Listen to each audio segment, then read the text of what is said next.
نحمده ونصلي على رسوله الكريم اما بعد فاعوذ بالله من الشيطان الرجيم بسم الله الرحمن الرحيم رب اشرح لي صدري ويسر لي امري۔ سلیمان علیہ السلام کی حکومت میں پڑھتے تھے۔ سلیمان علیہ السلام نے تو کفر نہ کیا تھا، بلکہ یہ کفر شیطانوں کا تھا۔ وہ لوگوں کو جادو سکھایا کرتے تھے، اور بابل میں ہاروت اور ماروت دو فرشتوں پر جو اتارا گیا، وہ دونوں بھی کسی شخص کو اس وقت تک نہیں سکھاتے تھے جب تک یہ نہ کہہ دیں کہ ہم تو ایک آزمائش ہیں، تم کفر نہ کرو۔ پھر لوگ ان سے وہ سیکھتے جس سے خاوند اور بیوی میں جدائی ڈال دیں، اور دراصل وہ بغیر اللہ کی مرضی کے کسی کو کوئی نقصان نہیں پہنچا سکتے۔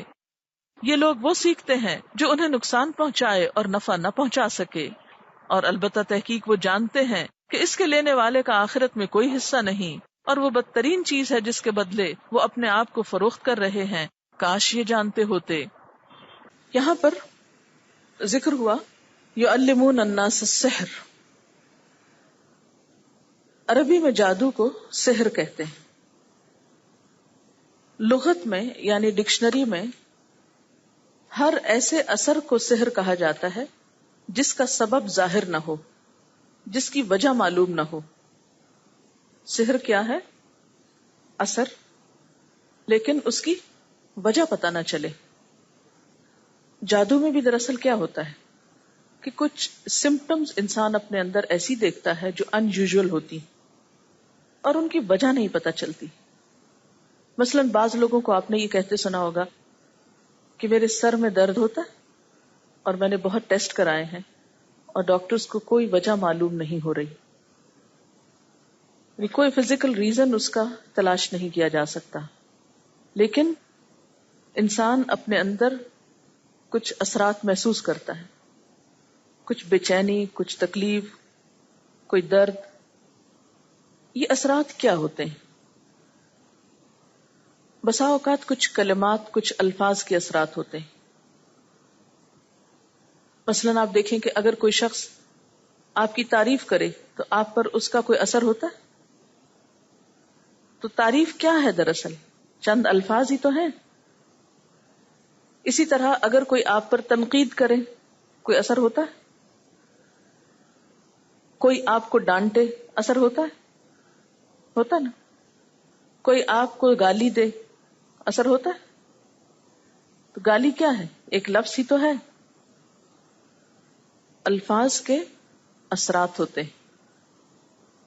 پھر آپ نے دیکھا ہوگا کہ ایک بات جو ایک دفعہ کہی جاتی ہے اس کا اثر کچھ اور ہوتا ہے، ایک بات جو بار بار کہی جائے اس کا اثر کچھ اور ہوتا ہے، اور کچھ الفاظ جن کو بسا اوقات سینکڑوں یا ہزاروں دفعہ پڑھا جاتا ہے، چلا کاٹا جاتا ہے، تو ان الفاظ کے پھر اثرات کچھ اور طرح ہوتے ہیں۔ سحر جو ہے اس میں بسا اوقات الفاظ کا سہارا لیا جاتا ہے، انہیں یا تو لکھا جاتا ہے یا پڑھا جاتا ہے ریپیٹڈلی۔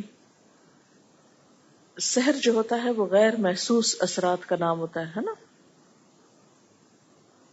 جس طرح مادی چیزیں ہوتی ہیں نا، مثلا مادی چیز سے مراد کیا ہے؟ یہ ایک بک ہے، تو اس کو اگر یہاں مارے تو کیا ہوتا ہے؟ فیلنگ آتی ہے نا، اثر ہوتا ہے۔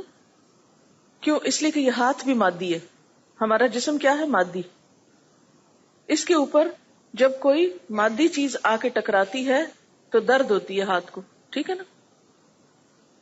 اسی طرح ہمارے جسم کے اندر روح ہے، تو جو روح ہے اس پر غیر مادی یا مانوی چیزیں اثر کرتی ہیں۔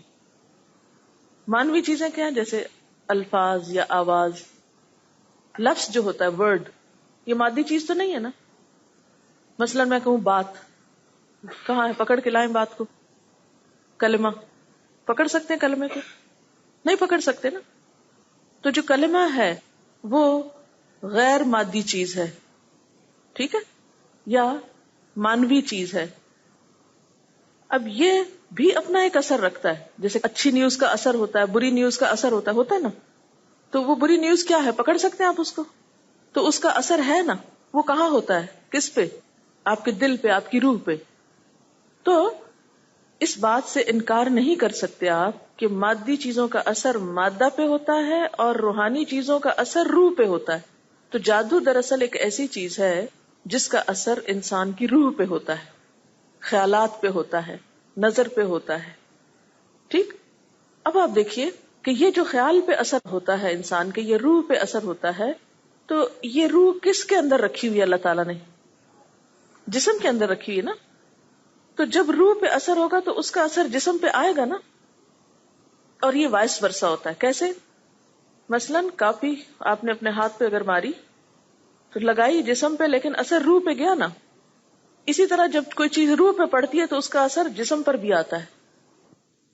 بعض ایسے اثرات کے ذریعے انسان کی روح کو اس حد تک مفلوج کر دیا جاتا ہے کہ انسان پھر سروائیو نہیں کر سکتا. یعنی جادو ہو یا جنات ہو، ان کے اثر سے جب روح بیمار ہوتی ہے تو روح چونکہ جسم میں گندھی ہوئی ہے، جسم میں جڑی ہوئی ہے، تو جسم پہ لازمی اثر پڑتا ہے. اور بعض بیماریوں کی کاز روحانی ہوتی ہے، اثر جسمانی ہوتا ہے. جسے بتایا تھا نا، درد ہو رہی ہے، سمجھ نہیں آ رہی، سارے ٹیسٹ کلیئر ہیں، کچھ نہیں ہے جسم میں، لیکن پھر بھی بیمار ہے. تو وہ کیا چیز ہے؟ وہ روح ہے. ٹھیک ہے. تو جب جسم پہ کچھ زد پڑتی ہے تو اس کا اثر روح پہ جاتا ہے، روح پہ پڑتی ہے تو اس کا اثر جسم پہ جاتا ہے، کیونکہ دونوں جڑے ہوئے ہیں ساتھ ساتھ. نبی صلی اللہ علیہ وسلم نے فرمایا ہے، ان من البیان لسحر، بعض بیان، بعض کلمات، بعض الفاظ، بعض سپیچ جادو کا اثر رکھتی. تو خصوصاً شعر و شاعری جو ہے، اس کا اثر ایسے ہی ہوتا ہے جیسے جادو کا اثر ہوتا ہے. یہ لفظ آپ نے محاورے میں نہیں سنا کہ فلاں شخص جو ہے وہ جادو بیان ہے، یا اس کا کلام جو ہے وہ جادو کی طرح اثر کرتا ہے. تو قرآن پاک سن کر جو دشمن تھے وہ نبی صلی اللہ علیہ وسلم کو کیوں کہتے تھے جادوگر؟ اثر ہوتا تھا نا دلوں پر. اسی طرح جادو میں بسا اوقات جنات اور شیاطین سے مدد لی جاتی، ان کے ذریعے اثرات ڈالے جاتے ہیں. مسلمان ہونے کی حیثیت سے ہم سب جانتے ہیں کہ اس کائنات میں فرشتوں کے علاوہ، انسانوں کے علاوہ، جانوروں کے علاوہ ایک اور مخلوق بھی ہے جس کو جن کہا جاتا ہے. جن کو جن اس لیے کہا جاتا ہے کہ وہ نظر نہیں آتا. فیٹس کے لیے بھی لفظ جنین استعمال ہوتا ہے کیونکہ وہ بھی نظر نہیں آتا، باہر سے چھپا ہوا ہوتا ہے 3 پردوں میں. اسی طرح بسا اوقات قوت خیال کے ساتھ بھی اثر ڈالا جاتا ہے. مثلا میسمرزم جسے آپ کہتے ہیں، یا ہپنوٹائز کرنا، یا برین واش کرنا، یعنی آپ کو ایک بات کا بار بار احساس دلایا جاتا ہے. اسی طرح خیالات کے ذریعے، یعنی کسی بھی شخص کے بارے میں آپ امیجن کریں، آپ اس کے بارے میں سوچیں اور اپنی پوری توجہ اس پہ فوکس کر دیں، تو کیا ہوگا کہ وہ شخص آپ کے بارے میں سوچنا شروع کر دے گا. یا یہ کہ اس کے دل میں آپ کا خیال آنے لگے گا. محبت کو بھی جادو سے تشبیہ دی جاتی ہے نا. تو اس میں بھی کیا ہوتا ہے بنیادی طور پر، ایک شخص دوسرے کے بارے میں سوچتا ہے اور وہ سوچ اتنی فوکسڈ ہوتی ہے کہ دوسرے کو بھی اس کا خیال آنے لگتا ہے، وہ بھی دوسرے کے بارے میں سوچنے لگتا ہے جو اس کے بارے میں سوچ رہا ہوتا ہے.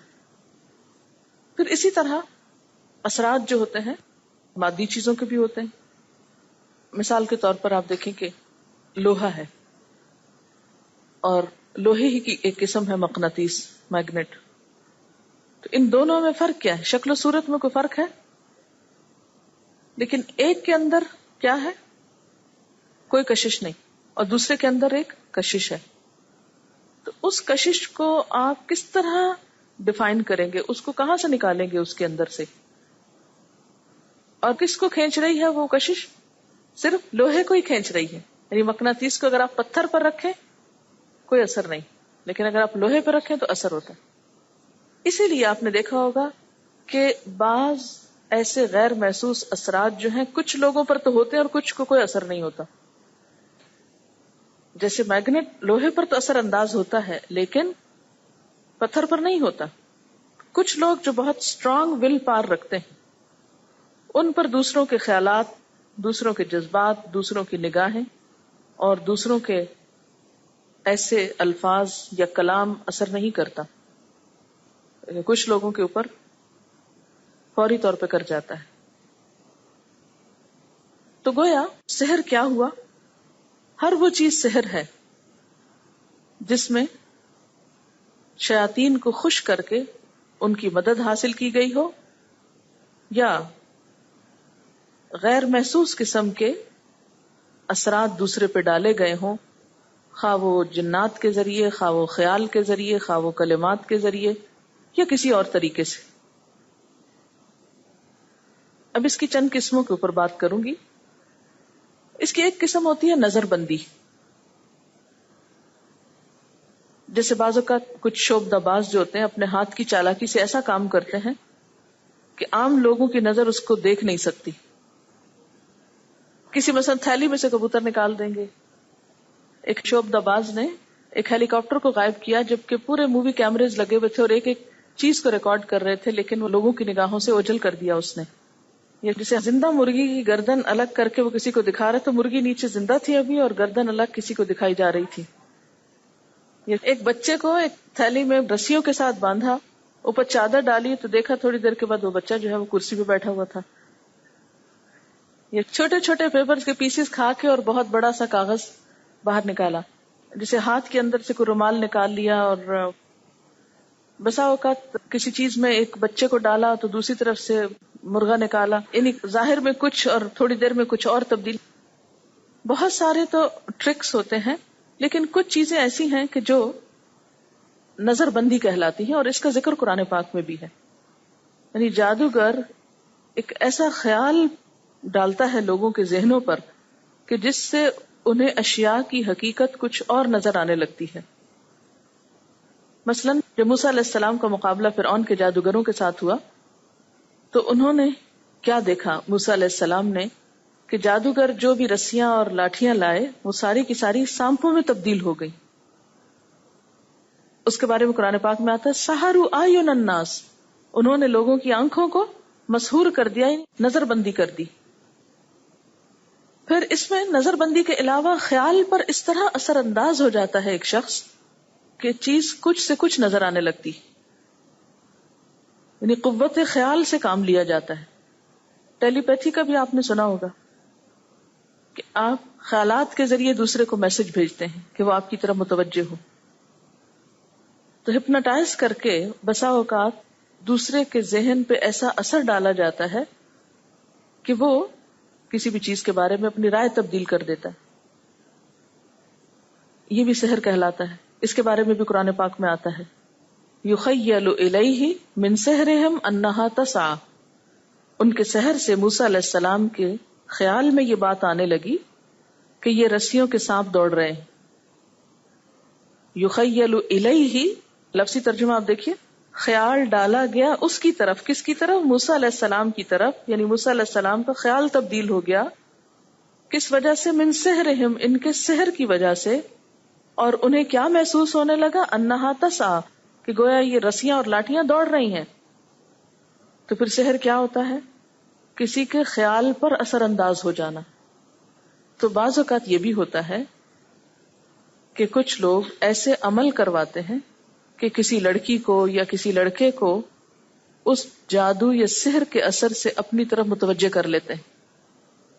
آپ نے بسا اوقات سنا ہوگا کہ ایک بچی بہت اچھی، بہت نیک، بہت شریف، اچانک ہی اس کو کیا ہوتا ہے، وہ کسی لڑکے کے سحر میں گرفتار ہو جاتی. پھر وہ ماں باپ کے ساتھ بدتمیزی کرنے لگتی ہے. اس کے اندر یوں لگتا ہے جیسے کوئی شیطان آ گیا ہو. اسے ماں باپ کی عزت کی پرواہ نہیں ہوتی، کسی کی نہیں.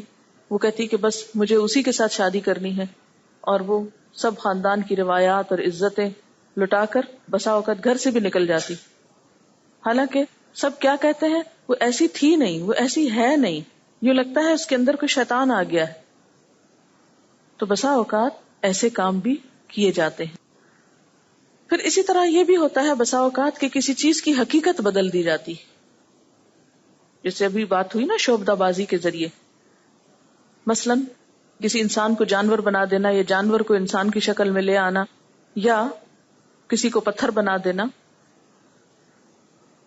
اس کے بارے میں ایک روایت آتی ہے، کعب احبار کہتے ہیں لولا کلمات اقولہن لجعلتنی الیہود حمارا، اگر یہ چند کلمات نہ ہوتے جن کو میں پابندی سے پڑھتا ہوں تو یہودی مجھے گدھا بنا دیتے.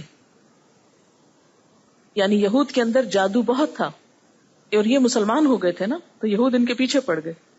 اور آپ کو معلوم ہوگا، تاریخ میں آپ نے پڑھا ہوگا کہ یہود نے حضور صلی اللہ علیہ وسلم پر بھی جادو کیا تھا. تو جو بھی کوئی مسلمان ہوتا تو یہ جادو کے وار سے اس کے اوپر اثر انداز ہونے کی کوشش کرتے. یہ موطا امام مالک کی روایت ہے جو میں پڑھ رہی ہوں اس وقت. وہ کلمات کیا ہیں؟ اعوذ بوجہ اللہ العظیم الذی لیس شیء اعظم منہ وبکلمات اللہ التامات التي لا يجاوزهن بر ولا فاجر وباسماء اللہ الحسنى كلها ما علمت منها وما لم اعلم من شر ما خلق وبرأ وذرأ. یہ بہت ہی بہترین دعا ہے. جب آپ کو کسی قسم کا کوئی وسوسہ تنگ کرے، کوئی وہم آنے لگے، کوئی خوف آنے لگے، کوئی فکر آنے لگے کہ فلاں میرے ساتھ یہ کر دے گا، فلاں مصیبت آ جائے گی، تو فوراً یہ دعا پڑھ لیا کرے بیٹھے بیٹھے. ترجمہ ہے، میں اللہ عظیم کی پناہ پکڑتا ہوں جس سے بڑا کوئی نہیں، اور پناہ پکڑتا ہوں اللہ کے تمام کلمات کی جس سے کوئی نیک اور بد انسان آگے نہیں نکل سکتا، اور پناہ پکڑتا ہوں اللہ کے تمام اسماء حسنہ کی، اچھے ناموں کی، جن کو میں جانتا ہوں اور جن کو نہیں جانتا، ہر اس چیز کے شر سے جس کو اللہ تعالیٰ نے پیدا کیا اور وجود دیا اور پھیلا دیا. تو کتنی خوبصورت دعا ہے یہ. عام طور پر جب جادو کیا جاتا ہے تو اس میں شیاطین کو خوش کیا جاتا ہے. ایسے منتر پڑھے جاتے ہیں جس میں کفر اور شرک کے کلمات ہوں. نمبر 2، کواکب یعنی ستاروں اور نجوم کی عبادت کی جاتی، اور اس میں بھی شرک ہوتا ہے. نمبر 3، ایسے اعمال کیے جاتے ہیں جو شیاطین کو بہت پسند ہوتے ہیں. مثلا کسی کو ناحق قتل کر کے اس کا خون استعمال کرنا، پھر جنابت یا نجاست کی حالت میں رہنا، طہارت نہ کرنا. اور کہا یہ جاتا ہے کہ سحر عام طور پر ان لوگوں کا کامیاب ہوتا ہے جو زیادہ گندے اور نجس رہتے ہیں، پاکی اور اللہ کے نام سے دور رہتے ہیں، خبیث کاموں کے عادی ہوتے ہیں. بعض عورتیں حالت حیض میں جادو کا کام کرتی ہیں کیونکہ ان دنوں میں جادو کا کام زیادہ اثر کرتا ہے. یعنی جادوگر ہی نہیں ہوتے، جادوگرنیاں بھی ہوتی ہیں، جن کے بارے میں قرآن پاک میں بھی آتا ہے من شر النفاثات فی العقد. اب یہ ہے کہ ایسی چیزیں موجود ہیں، ان کی اپنی ایک حقیقت ہے، اس کا انکار نہیں کیا جا سکتا، کیونکہ یہ سب چیزیں جو ہے نا قرآن پاک اور احادیث سے پتہ چلتی کہ ایسا ہوتا ہے. یعنی جادو ہوتا ہے. کیونکہ بعض لوگ کہتے ہیں ہم کسی جادو وادو کو نہیں مانتے، تو یہ کہنا بھی انتہا پسندی ہے. جادو بہرحال ایگزسٹ کرتا ہے، لیکن اس کا مقابلہ کیسے کرنا چاہیے؟ سب سے پہلی بات تو یہ ذہن میں رہے کہ کسی شخص پہ کوئی جادو اور کوئی چیز اثر نہیں کر سکتی جب تک اللہ کا اذن نہ ہو. کوئی چیز کسی کو نقصان نہیں دے سکتی جب تک کہ اللہ کا اذن نہ ہو. قرآن پاک میں کیا آتا ہے؟ وما ہم بضارین بہ من احد الا باذن اللہ. کسی کو وہ نقصان نہیں دے سکتے جادوگر جب تک کہ اللہ کا اذن نہ ہو. اس لیے اس بات پر ہمیشہ یقین رکھیے، ایمان رکھیے، اعتماد رکھیے، اور کسی جادو سے مت گھبرائیے اور نہ خوف کھائیے اور نہ پریشان ہوئیے اور نہ ایکسپلائٹ ہوئیے کہ کوئی آپ پر جادو کر دے گا تو آپ اس کے زد میں آ جائیں گے اور آپ اس کا شکار ہو جائیں گے، یا جادو کی وجہ سے کوئی آپ کا نقصان کر دے گا. ہرگز نہیں، اگر اللہ نہیں چاہے گا. اس لیے پھر اس سے بچاؤ کا طریقہ کیا ہے، اس کا توڑ کیا ہے، اس سے حفاظت کیا ہے؟ کیونکہ جادوگر تو دشمن ہے. اس سے بچاؤ کیسے ہوگا، اس سے حفاظت کیسے ہوگی؟ نمبر 1، اللہ تعالی کے احکامات کو مانا جائے.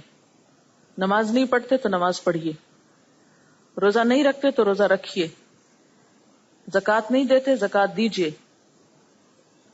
نمبر 2، تمام حرام کام چھوڑیے۔ جن چیزوں کو اللہ نے حرام قرار دیا ہے، زنا ہے، شراب ہے، سود ہے، ان چیزوں کو چھوڑنا ہوگا۔ نمبر 3، تمام صغیرہ کبیرہ گناہوں سے معافی، توبہ، کیونکہ ان اللہ یحب التوابین ویحب المتطہرین، بے شک اللہ محبت رکھتا ہے توبہ کرنے والوں سے اور پاک صاف رہنے والوں سے۔ تو گویا تمام گناہوں سے بھی توبہ اور تمام نجاستوں سے بھی پاکیزگی، پاک صاف رہنا شروع کیجیے، صحیح طور پر طہارت، صحیح طور پر اپنے بالوں کی صفائی، ہر قسم کی ظاہری اور باطنی نجاستوں سے بیزاری، کیونکہ جادو وہاں زیادہ اثر کرتا ہے جہاں گندگی ہوتی، کیونکہ گندگی سے اٹھتا ہے تو گندگی پہ ہی جاتا ہے۔ تو جو لوگ صاف ستھرے رہتے ہیں، وضو کرتے ہیں، نماز پڑھتے ہیں، اللہ سے توبہ استغفار کرتے ہیں، ان پہ جادو نہیں اثر کرتا یا اس کے چانسز بہت کم ہو جاتے۔ پھر اسی طرح قرآن پاک کا پڑھنا، اور خاص طور پر سورۃ البقرہ کا پڑھنا، کہ جس گھر میں یہ سورت پڑھی جاتی ہے اور خاص طور پر شروع اور آخر کا حصہ، تو وہاں پر جادوگروں کا زور نہیں چلتا، وہ ہر چیز سے حفاظت کے لیے کافی ہو جاتی۔ پھر اسی طرح مختلف دعاؤں کا پڑھتے رہنا، مسنون اذکار کا ورد کرنا، جس میں قل ہے، معوذتین ہے، قل اعوذ برب الفلق، قل اعوذ برب الناس، 3 بار صبح 3 بار شام، سونے کے وقت آیت الکرسی پڑھنا، صبح شام کی دعائیں پڑھنا، سونے جاگنے کے اوقات کی دعاؤں کا اہتمام، گھر میں داخل ہوتے وقت، گھر سے نکلتے وقت دعائیں پڑھنا۔ آپ کو معلوم ہے کہ جب گھر سے نکلتے وقت دعا پڑھی جاتی ہے، بسم اللہ توکلت علی اللہ ولا حول ولا قوت الا باللہ، اللہ کے نام سے میں نے اللہ پر توکل کیا، کوئی قوت اور تدبیر اللہ کی مدد کے بغیر کارگر نہیں ہو سکتی، تو ایک فرشتہ مقرر کر دیا جاتا ہے اور وہ کہتا ہے ہدیت و کفیت و وقیت، تم ہدایت پا گئے، تم کافی کیے گئے، تم بچا لیے گئے، یعنی اب تم باہر نکل رہے ہو، کوئی شر تمہیں نقصان نہیں دے گا، اللہ کی طرف سے تمہیں حفاظت مل گئی۔ اسی طرح جب ایک شخص بسم اللہ پڑھ کر گھر میں قدم رکھتا ہے تو تمام شریر جنات جو ہیں وہ باہر رہ جاتے ہیں، ان کو اندر آنے کی اجازت نہیں ملتی۔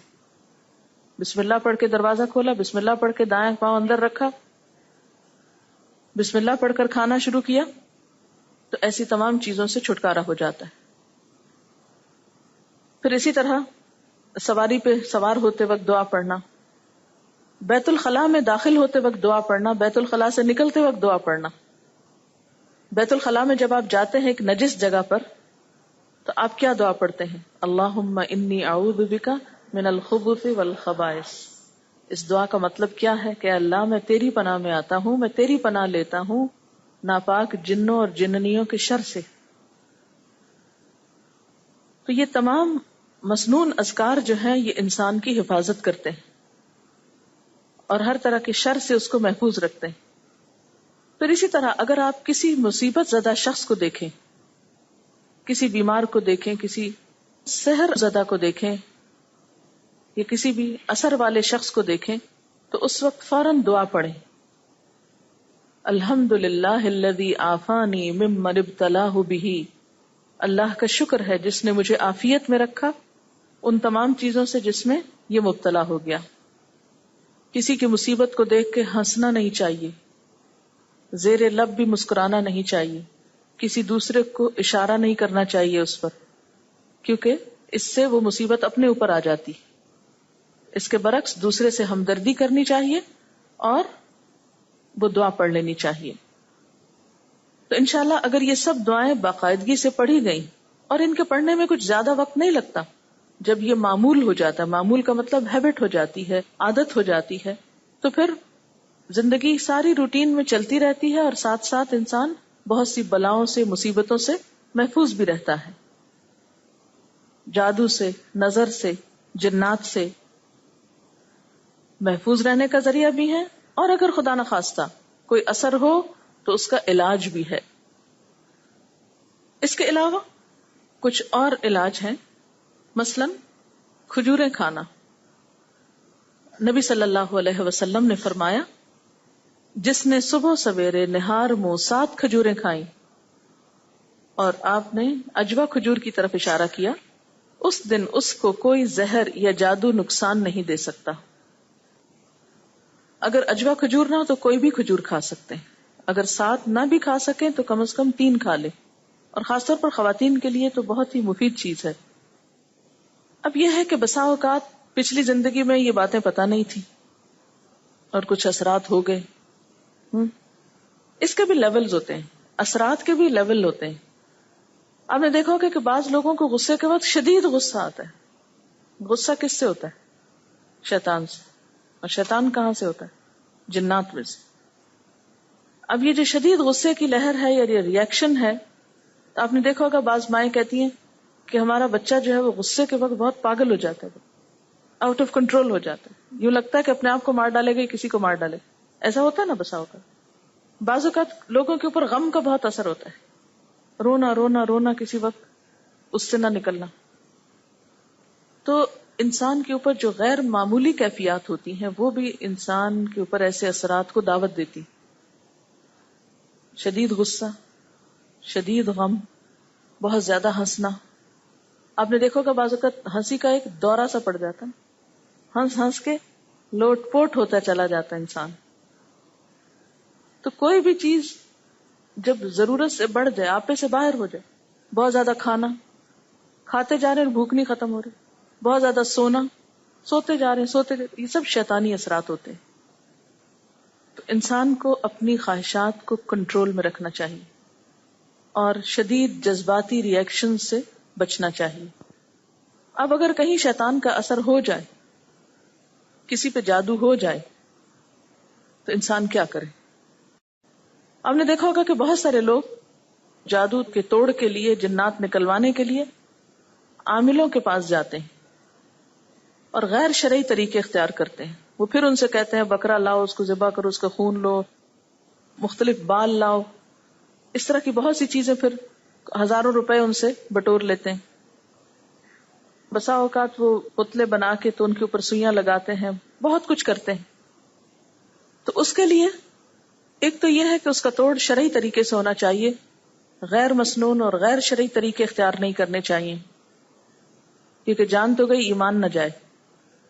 جان کا نقصان تو ہوا، بیماری ہوئی یا تکلیف ہوئی، لیکن ایمان نہ جائے. اس کے لیے نبی صلی اللہ علیہ وسلم نے جہاں مختلف علاج بتائے ہیں یا کچھ علاج قرآن پاک سے تجویز کیے جاتے ہیں، اس کے ساتھ ساتھ کچھ اور طریقے بھی بتائے گئے ہیں.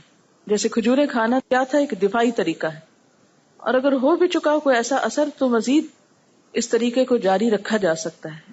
اس کے علاوہ ایک اور طریقہ یہ کہ سبز بیری کے 7 پتے لے کر 2 پتھروں کے درمیان اس کو کوٹا جائے، سل بٹا نہیں ہوتا اس پر، اور پھر کوٹے ہوئے پتے جو ہیں ان میں اتنا پانی ملا لیا جائے کہ جو نہانے کے لیے کافی ہو، اور پھر کوٹے ہوئے پتے جو ہیں ان میں اتنا پانی ملا لیا جائے کہ جو نہانے کے لیے کافی ہو. پھر مندرجہ ذیل آیات پڑھ کر پانی پر دم کریں. ان آیات کو اعوذ باللہ من الشیطان الرجیم پڑھ کر پڑھا جائے گا. ان آیات کا حوالہ نوٹ کر لیجئے. سب سے پہلے آیت الکرسی. بسم اللہ الرحمن الرحیم 22 تک، 79 یعنی 79 سے 82 آیت تک، 82 تک. وقال فرعون ائتونی بكل ساحر. آپ نے دیکھا ہوگا کہ مردے کو بھی بیری کے پتے ابال کر نہلایا جاتا ہے صفائی کے لیے. پہلے زمانے میں صابن نہیں ہوتا تھا، تو صابن کا کام کس سے لیا جاتا تھا؟ بیری کے پتے. اچھا یہ کیوں؟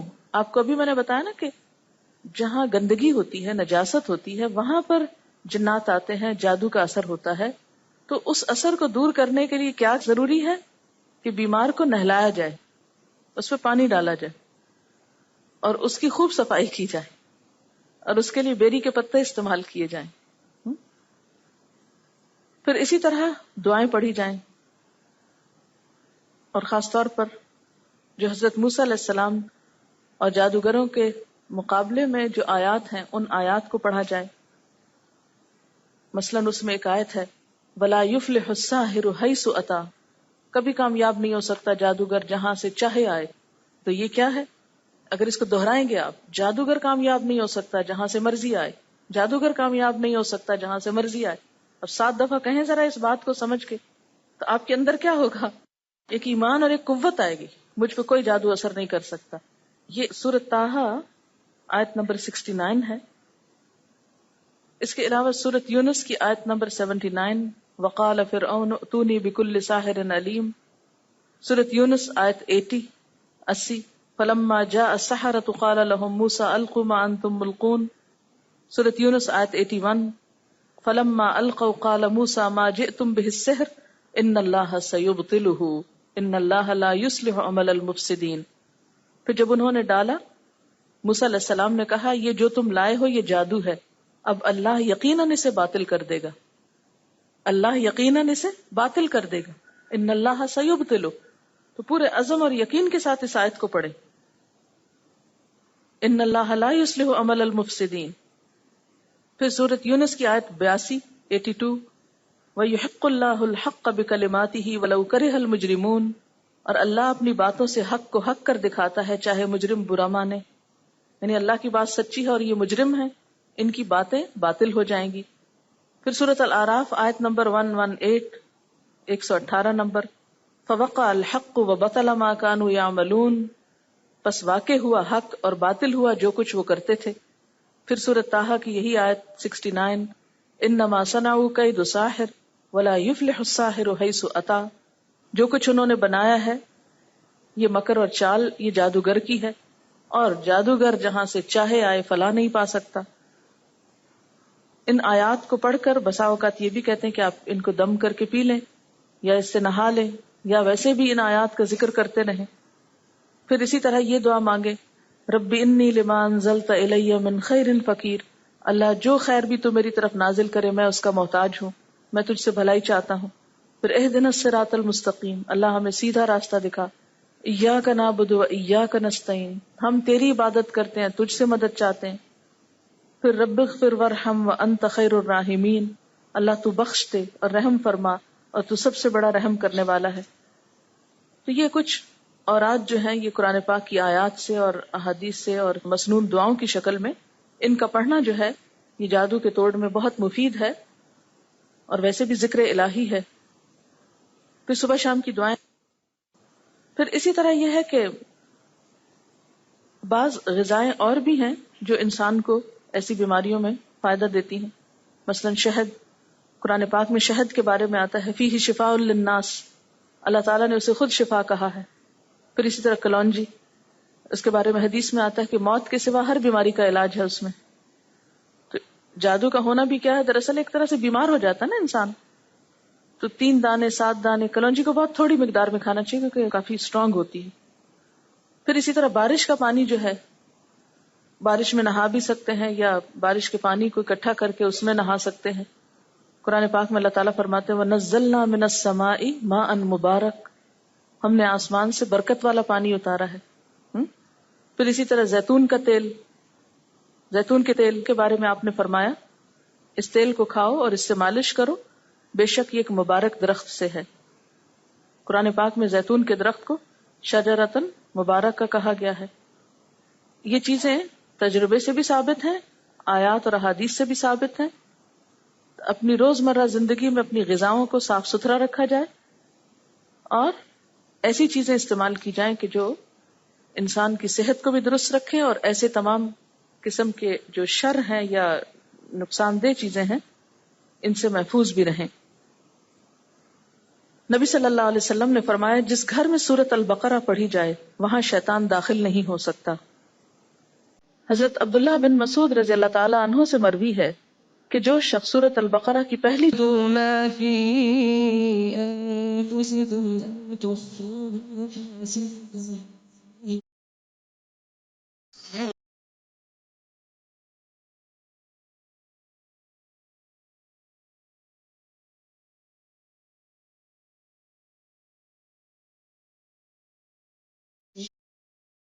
وہاں پہ پھونک لیا کرتے تھے، پھر اپنے ہاتھوں کو اپنے سر، منہ اور تمام جسم پہ پھیر لیتے تھے، یعنی اپنا دم خود کرتے تھے۔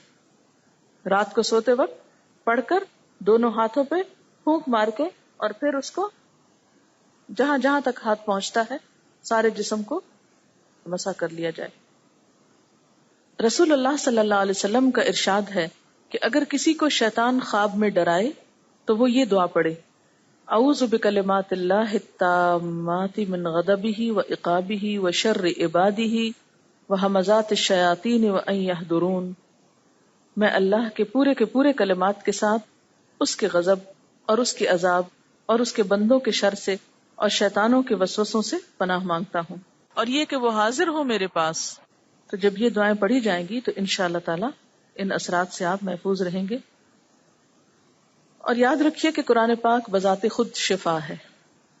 اگر قرآن پاک کو ترتیل کے ساتھ پڑھا یا سنا جائے تو بہت اثر ہوتا ہے، اور خصوصاً آیت الکرسی کا سننا کثرت کے ساتھ، اس سے فائدہ ہوتا ہے۔ یہ چیز بھی انشاءاللہ ایسی تمام شرارتوں اور شر اور مصیبتوں سے بچاؤ کا ذریعہ ہوں گی۔ قرآن پاک میں اللہ تعالیٰ فرماتے ہیں وَنُنَزِّلُ مِنَ الْقُرْآنِ مَا هُوَ شِفَاءٌ وَرَحْمَةٌ لِّلْمُؤْمِنِينَ، اور ہم نے قرآن مجید کو اتارا جو مومنوں کے لیے شفا اور رحمت ہے۔ تو قرآن پاک کا پڑھنا شفا اور رحمت ہے۔ حضرت عائشہ رضی اللہ تعالیٰ عنہ کی ایک حدیث ہے جس میں آتا ہے کہ ایک مرتبہ حضور صلی اللہ علیہ وسلم ان کے پاس آئے تو وہ ایک عورت پر دم کر رہی تھی، تو آپ نے فرمایا عالجیہا بکتاب اللہ، اس کا علاج قرآن مجید سے کرو، یعنی قرآن مجید کا کچھ حصہ پڑھ کر اس پہ دم کر دو۔ تو اس سے یہ بھی پتہ چلتا ہے کہ اگر کوئی شخص بیمار ہے، چاہے جسمانی بیماری ہے، یا ڈپریشن ہے، یا خوف زدہ ہے، یا نظر کا شکار ہے، یا جادو کا شکار ہے، تو ایسے تمام لوگوں پر قرآن پاک کی آیات پڑھ کر دم کیا جا سکتا ہے۔ دم کا مطلب ہوتا ہے سانس، یعنی پڑھ کر پھر اس پہ پھونک مار دینا۔ اور پھر پھونک کس لیے ماری جاتی؟ کچھ اڑانے کے لیے بھی ماری جاتی ہے نا، تو وہ ایک طرح سے ایک ٹوٹکا ہی ہوتا ہے اس اثر کو دور کرنے کا۔ سورۃ الفاتحہ پڑھنا کیونکہ وہ شفا ہے۔ آپ صلی اللہ علیہ وسلم نے دم کرنے کی اجازت دی ہے، لیکن دم وہ کیا جا سکتا ہے جو شرک سے پاک ہو، جس میں شیطانوں سے یا فرشتوں سے یا اللہ کے علاوہ کسی اور مخلوق سے مدد مانگی گئی ہو، وہ نہیں پڑھنا چاہیے۔ آپ صلی اللہ علیہ وسلم کے پاس چند لوگ آئے اور انہوں نے کہا کہ ہم جاہلیت کے دور میں دم کیا کرتے تھے، یعنی بیماروں کے علاج کے لیے۔ تو آپ نے فرمایا اپنے دم مجھ پہ پیش کرو، دکھاؤ مجھ کو کیا پڑھتے تھے، اور ہر ایسا دم درست ہے جس میں شرک نہ پایا جاتا ہو۔ لیکن یہ یاد رکھیے کہ جادو کے بارے میں نبی صلی اللہ علیہ وسلم نے فرمایا من تعلم شیئا من السحر قلیلا او کثیرا کان آخر عہدہ من اللہ، جس نے کچھ بھی سیکھا جادو میں سے، تھوڑا ہو یا زیادہ، اس کا معاملہ اللہ سے ختم۔ آپ صلی اللہ علیہ وسلم نے فرمایا جس نے علم نجوم کا کچھ حصہ حاصل کیا تو گویا اس نے اتنا جادو سیکھ لیا، اور جس قدر سیکھتا جائے گا اتنا ہی اس کی وجہ سے گناہ میں اضافہ ہوتا چلا جائے گا۔ ستاروں کا علم، ہاروسکوپ، ستارے کیا کہتے ہیں، سیکھنے میں، یقین کرنے میں، اس پر عمل کرنے میں، اس کو استعمال کرنے میں، اس کو پڑھنے میں، even if you don't believe it, تو یہ لغو چیز ہے۔ نبی صلی اللہ علیہ وسلم نے اس سے منع کیا ہے۔ کہتے ہیں کہ برائی جو ہوتی ہے اس کے قریب سے بھی گزرنے سے اس کا اثر آنے کا ڈر ہوتا ہے۔ اسی طرح ایک اور چیز آپ صلی اللہ علیہ وسلم نے فرمائی کہ جو شخص گرہ لگاتے ہوئے پھونک مارے اس نے جادو کیا، اور جو جادو کرے اس نے شرک کیا۔ بعض اوقات لوگ کیا کرتے ہیں کہ کوئی کلام پڑھتے ہیں پھر کیا کرتے ہیں گرہ لگا کے اس میں پھونک مارتے ہیں، تو یہ جادو ہوتا ہے، ایسا بھی نہیں کرنا چاہیے۔ گرہ لگانے کا مطلب ہے بندش کر دی، بند کر دیا، دل بند، نظر بند، خیال بند، رزق بند، شادی بند، بچے بند۔ یہ مذاق نہیں ہے، یہ کرتے ہیں، لیکن اثر جب ہوتا ہے جب اللہ تعالیٰ چاہتا ہے۔ ایکسٹریم یہ بھی ہے کہ کچھ بھی ہو تو اسے جادو سمجھا جائے، ہر چھوٹی بڑی بات کو اثر کا نام دیا جائے۔ جی ہاں، یہ بھی ایک عام عادت ہے لوگوں میں کہ کسی کے تھوڑی سی بھی کوئی تکلیف ہے تو وہ یہ نہیں سوچتا کہ مجھے ٹھنڈ لگ گئی ہے یا میں نے اوور ایٹنگ کر لی ہے یا کوئی اوور ایگزرشن کر لی ہے. وہ فوراً کیا سوچنے لگتا ہے کہ مجھ پہ اثر ہو گیا ہے. تو ایسے توہمات کا بھی شکار نہیں ہونا چاہیے کہ چھوٹی بڑی تکلیف کو جادو کا نام دے دیا جائے. اس سے انسان جب توہم میں گرفتار ہوتا ہے تو اس کی عمل کی صلاحیت اور اس کی کریٹیوٹی جو ہے وہ متاثر ہونے لگتی ہے. تو شیطان ہم کو عام طور پر یہ خیال دلاتا ہے کہ ہم ایسے وسوسوں کا شکار ہو جائیں تاکہ ہم کام نہ کریں. تو اگر کوئی ایسا وہم آنے لگے تو سب سے پہلے کیا کریں؟ اعوذ باللہ من الشیطان الرجیم پڑھیں، آیت الکرسی پڑھیں، کل پڑھ کر خود اپنے اوپر پھونک لیں، اور وہ دعا پڑھے جو حضرت کعب الاحبار پڑھتے تھے. عموماً یہ ہوتا ہے کہ جب بھی آپ کوئی اچھا کام شروع کرتے ہیں تو شر کی قوتیں آپ کے خلاف ہو جاتی. شیطان، انسان، مختلف طرح کے لوگ وہ آپ کو اپریشیٹ کرنے کی بجائے الٹا آپ سے بسا اوقات حسد کرنے لگتے ہیں، یا آپ کو بعض اوقات تھریٹ کرتے ہیں، بعض اوقات کچھ اور آپ کے ساتھ برا چاہتے ہیں، بعض اوقات اور کچھ نہیں تو بس ایسے ہی مشغلے کے طور پر. کیونکہ بہت سے لوگوں کے پاس کچھ کام نہیں ہوتا، ان کا صرف کام یہ ہوتا ہے کہ جو کوئی کام کرے اس کے کام میں رکاوٹ ڈالیں. تو ایسی تمام چیزیں پھر انسان کو خوف زدہ رکھتی ہیں، پریشان رکھتی ہیں. اور یاد رکھیے کہ نبی صلی اللہ علیہ وسلم نے ایسے خوف، توہمات اور وہم سے پناہ مانگی ہے. آپ دعا مانگا کرتے تھے اللہم انی اعوذ بک من الہم والحزن، اے اللہ میں تفکرات اور غم سے آپ کی پناہ چاہتا ہوں. کیوں؟ اس لیے کہ جب انسان کے دل میں غم جگہ پکڑ لے تو کوئی کام نہیں ہو سکتا. خوف جگہ پکڑ لے تو انسان بہت سی اپنی صلاحیتوں اور قوتوں سے محروم ہو جاتا ہے. اسی طرح کوئی اور پریشانی انسان کو بے وجہ کی لگ جائے جس کی کوئی حقیقت نہیں، محض وہم پر مبنی ہے، تو انسان بہت سے کارآمد اور مفید کام کر نہیں سکتا. اس لیے ان چیزوں سے انسان بچا رہے یا اس کا ذہن خالی رہے تو انسان اپنی جو پازیٹیو صلاحیتیں ہیں ان کو خیر کے راستے میں لگاتا رہتا ہے. اب یہ ہے کہ کچھ چیزیں ہمارے بس میں نہیں ہوتی، ہمارے کنٹرول میں نہیں ہوتی. مثلا کوئی شخص آپ سے حسد کر رہا ہے، آپ کس طرح اس کو پکڑ کے روکیں؟ بعض اوقات پتہ چل جاتا ہے تو چلیں آپ اس کے ساتھ اچھا سلوک کرتے ہیں، ہو سکتا ہے اس کا غصہ غضب ٹھنڈا ہو جائے.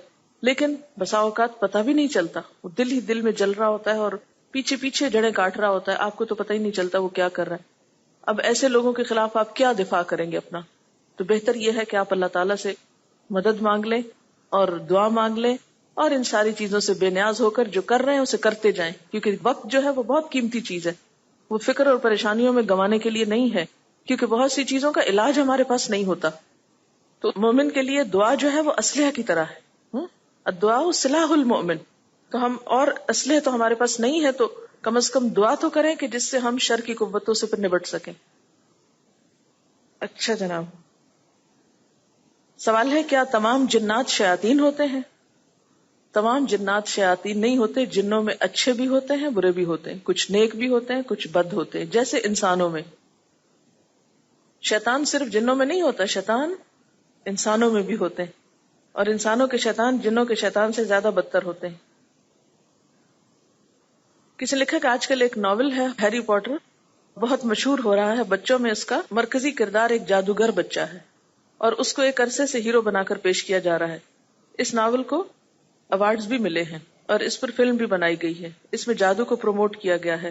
غیر محسوس طریقے سے یہ کردار بچوں پر اثر انداز ہو رہا ہے. یہ کردار ہو یا کوئی اور کردار، ظاہر ہے کہ لوگوں کے پاس کوئی حقیقت نہیں ہے، ایمان نہیں ہے، تو پھر وہ ایسی ہی چیزوں کا سہارا لیں گے. وہ ایک ہمارے اندر حص ہوتی ہے نا کہ ہم غیب کے بارے میں جانیں، ہے نا، ایک کیوریوسٹی ہوتی ہے نا کہ ہمیں پتہ چلے کہ ان سین ورلڈ کیسی ہے اور غیر محسوس طریقے سے یا سپر نیچرل طریقے سے کوئی کام کیسے ہوتے ہیں. اور ویسے بھی ہم یہ چاہتے ہیں کہ بس کچھ جنتر منتر ہوں جس سے دنیا کے حالات بدل جائیں، کچھ کام تو کرنا نہ پڑے. تو ہمیں ایسے کیریکٹر بھی پھر بہت پسند آنے لگتے. تو یہ کیریکٹر ہو یا کوئی اور کیریکٹر، کرنا ہمیں یہ چاہیے کہ اپنے بچوں کو حقیقت کی تعلیم دیں، ان کے سامنے خیر اور شر واضح کریں، تاکہ اس کے مقابلے میں یہ یقینی علم ان کے سارے کانسیپٹس کو درست کر دے. ہم یہ نہیں کر سکتے کہ یہ نہ پڑھو، یہ چھوڑ دو، یہ نہ کرو، وہ نہ کرو. نہیں، انہیں یہ دے یہ معیار ہے، یہ کرائیٹیریا، یہ سٹینڈرڈ ہے، یہ اصل ہے، یہ سچ ہے، یہ حقیقت ہے. جب ان کو سچ کا پتہ چل جائے گا تو باقی ہر چیز کو رد کرنے کے لیے ان کے اپنے اندر ایک ایمان اور ایک جرت پیدا ہو جائے گی. پھر کوئی چیز ان پہ اثر انداز نہیں ہوگی. جب ایک ریزسٹنس انسان کے اندر بلڈ ہو جاتی ہے تو پھر کوئی بھی وائرسز اس پہ اثر نہیں کرتے. لیکن اگر وہ بلڈ نہیں کریں گے اور صرف وائرسز سے جنگ کرتے رہیں گے تو آپ بیماری سے نہیں بچ سکتے. ٹھیک ہے نا؟ جب سب کچھ اللہ کے اختیار میں تو جادو کا عمل کیسے ہو جاتا ہے؟ اللہ کے اذن سے ہوتا ہے. اللہ تعالیٰ نے دنیا میں خیر اور شر دونوں رکھے اور دونوں کو آزادی دی ہے نا، آزادی اچھا کرنے کی بھی اور برا کرنے کی بھی، تاکہ اچھے لوگوں کو اچھائی کا فائدہ ملے اور برے لوگوں کو ان کی برائی کی سزا ملے. اگر یہ آزادی نہ ہوتی، یہ چوائس نہ ہوتی، پھر تو جنت اور دوزخ بھی نہ ہوتی، ہے نا؟ تو یہ اللہ تعالیٰ کی مصلحت تھی کہ میں لوگوں کو چوائس دوں تاکہ پھر دیکھا جائے کہ لوگ خود کیا کر کے آتے ہیں. وآخر دعوانا ان الحمد للہ رب العالمین. سبحانک اللہم وبحمدک نشہد ان لا الہ الا انت نستغفرک ونتوب الیک.